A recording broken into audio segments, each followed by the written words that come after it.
हल्लीच्या महिन्यामध्ये घडल्या आहेत. टिपू सुलतानचं उदारीकरण आणि छत्रपती शिवरायांच्या पुतळ्याला बसवण्याचा काही जिहाद्यांचा विरोध, या सगळ्याविरुद्ध तिकडच्या हिंदू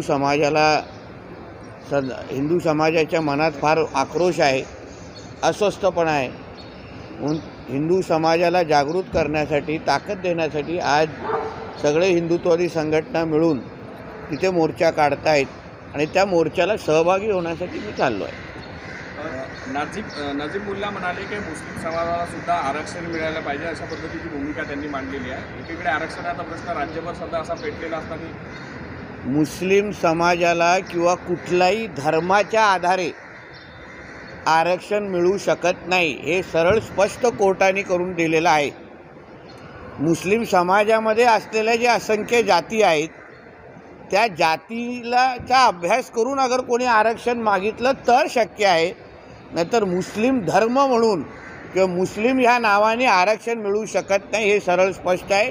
कोणीही अशा पद्धतीच्या चुकीच्या मागण्या करू नका, कारण का अशा पद्धतीच्या मागण्याच्या दखल आमचं सरकार घेणार नाही, एवढं सरळ स्पष्ट आहे. आणि ही भूमिका आदरणीय देवेंद्र फडणवीस साहेबांनी पण सभागृहामध्ये मांडलेली आहे. म्हणून उगाच कोणाचं लांबून चालन करण्यासाठी अशा पद्धतीच्या मागण्या करू नका, कारण का मुस्लिम धर्म या नावाने आरक्षण मिळू शकत नाही. दादा, संजय राऊत आज म्हणाले की मुख्यमंत्री म्हणतात आहे की उद्धव ठाकरेंसोबत अमित शहांची बंद दार चर्चा झाली नाही, मात्र मी त्या ठिकाणी उपस्थित होतो असं त्यांनी सांगितलं. आणि चर्चा झाली नाही तर मग अमित शहा आले कशाला होते मातोश्रीवर, असा प्रश्न त्यांनी केला. उद्धव ठाकरे नावाचा ह्यापेक्षा मोठा खोटारडा माणूस आज महाराष्ट्रामध्ये नाही आहे, हे सगळी जनता ओळखते. आज विश्वासार्हतेची अगर तुलना तुम्ही कराल तर आदरणीय अमित शहाजींची विश्वासार्हता ही फार मोठी आहे. दिलेला शब्द पाळणं हे आदरणीय अमित शहाजींच्या आत्तापर्यंत इतिहास राहिलेला आहे. आणि दुसऱ्या बाजूला उद्धव ठाकरेसारखा खोटारडा माणूस. म्हणून संजय राजाराम राऊत कितीही म्हणत असेल की मातोश्रीमध्ये बैठक झाली, हा स्वतः तिथे होता का?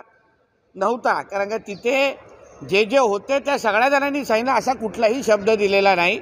वारंवार अमित शहाजी असतील, देवेंद्र फडणवीसजी असतील, सगळ्यांनी सांगितलं, शब्द दिलेला नाही.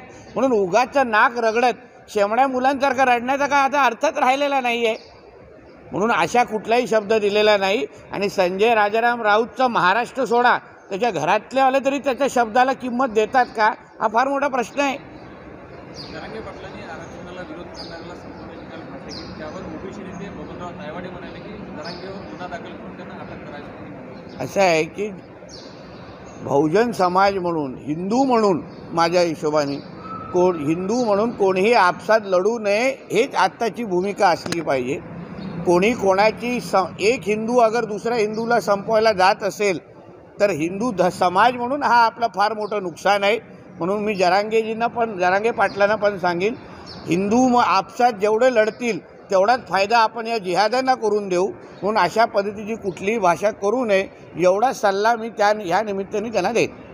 आम्हाला तडजोड करायची असती तर आम्ही केव्हाच केली असती, आम्हाला लढत तुमच्यासारखे आम्ही नाही, असं संजय राऊत म्हणाले. तडजोड आम्ही आता करणार नाही. त्या विद्यालयाच्या प्रिन्सिपलच अगर दुसऱ्या म्हणू नये असं माझं मताचं आहे. म्हणून संजय राजाराम राऊतला सांगेन, तू ज्या महाविद्यालयाचा प्रिन्सिपल आहेत त्याला विद्यालय म्हणतात, म्हणून तू दुसऱ्या म्हणण्याची हिंमत ठेवू नये. कारण का तू किती मोठा पळतुटे आहे.